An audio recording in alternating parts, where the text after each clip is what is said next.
زبور 8 اس کی پہلی آیت سے تلاوت کریں گے۔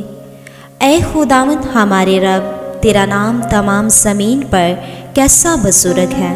تو نے اپنا جلال آسمان پر قائم کیا ہے۔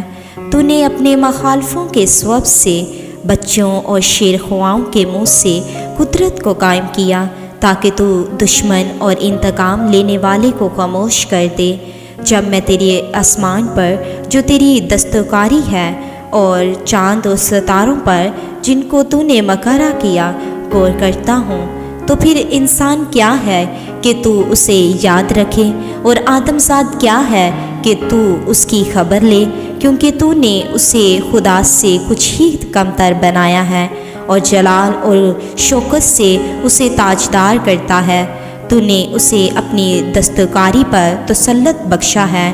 تو نے سب کچھ اس کے قدموں کے نیچے کر دیا ہے، سب بھیڑ بکریاں، گائیں بیل، بلکہ سب جنگلی جانور، ہوا کے پرندے اور سمندر کی مچھلیاں، جو کچھ سمندروں کے راستوں میں چلتا پھرتا ہے۔